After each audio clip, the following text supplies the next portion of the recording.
today we want to talk a little bit about that first week of the NFL. And I want to start by giving our producer Nathan kudos and credit for his take on the running backs. And Nathan, before I give you the credit I want to give you, tell us what you told us during our fantasy football episode about running backs. Basically, everybody always says that running backs are the highest valued position, and everybody wants to get their running backs with their first and second pick, or they want to get good running backs early.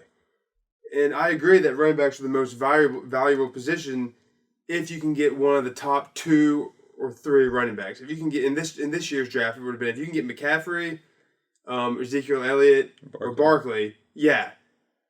If you can get those, that's what you should take with your first pick. But outside of that, there's no reason to draft. Outside of that, the running backs number 4 and 5 all the way down to 55 are roughly the same in my mind. So if you can't get those top 3, one of those top 3 guys, and you have even if you have the 5th or 6th pick, I say take a receiver first. I think they're way more valuable because you can get running backs later. You can get running backs later in the draft, like what we got, Sony Michel, Frank Gore, Adrian Peterson, and they're gonna get just as much, if not more, carries, and going to produce just about the same and have the same probability of scoring points for you than Nick Chubb would for you, right. Or Le'Veon Bell or one of those type of guys. Well, and I came to the realization that you're totally right in week 1 in the NFL.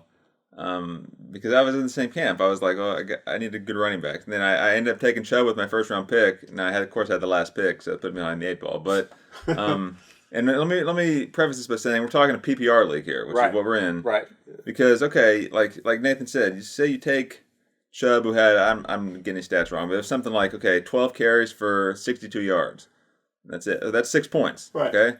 Now you take an average receiver that you can get pretty much anywhere in the draft. And he's got 6 catches for 72 yards.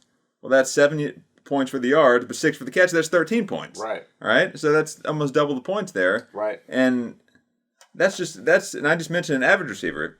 Forget your first 2 picks. You can get 2 really good receivers. Right. If you stay away from running backs, and then you've got the guy from the Rams who's on the waiver wire, scored 2 touchdowns. You can always find running backs. I'm convinced now. I was in the wrong camp, and now I agree with you. You said earlier that you don't like to be stuck as you have been in the past late in the year where you feel like you don't have any good running backs on your roster. And I said, I hate to feel like I don't have any good receivers because quarterbacks always are going to have their guys they like to go to. They have their favorite guys. But the Romo was always Witten. He was a tight end, I know. But Brady always liked Gronk. I'm trying to think of receiver. Mahomes seems to like Tyreek Hill, I think. Right. My point is they kind of have their go-to guys. Right. So if you have one of the middle-of-the-road type of receivers, you can have games where they get no targets. Right. Or 1 target. Right. You have to get a good receiver. You have to get a good receiver. Right. But if you get one of these random running backs, these teams now they juggle so many running backs. You're right. They're all going to get 8 carries or whatever. Like unless you have one of those top 3 guys, they're not going to get like 20 carries a game anyways. Right. So get your receivers out of the way. Get your quarterback out of the way first if you can't get one of those top 3 running backs,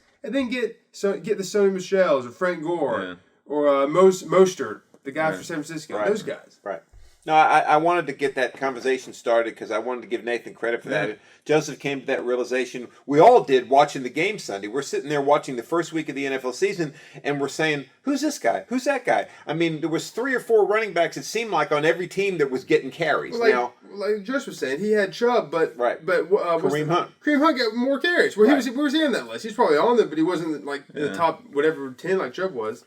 No, and I even had a member of our fantasy league agree with that take, and I won't say who that was, but it's a good take. And for your all's team, not Sterling Shepard. Who's the guy? Darius Slayton. Darius Slayton. He was your top performer this week points wise. I don't know what round you got him in. We got him late round, didn't we?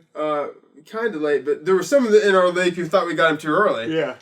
It was like round 5 maybe. Yeah. I'll have to give you all that credit there. Yeah, that's Ralph. that was your pick.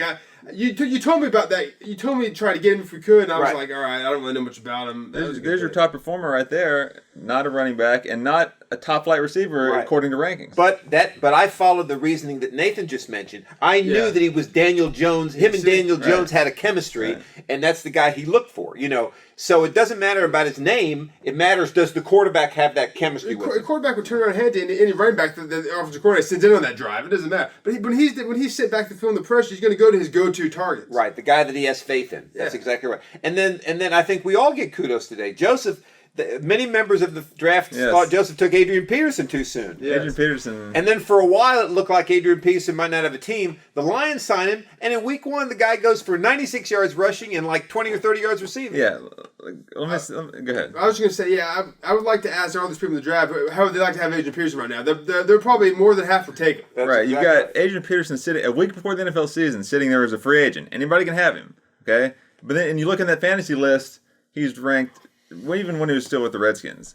He was like 50th. 50th. All right. So you look at that list. Okay, and then you look at what happened Sunday. Right.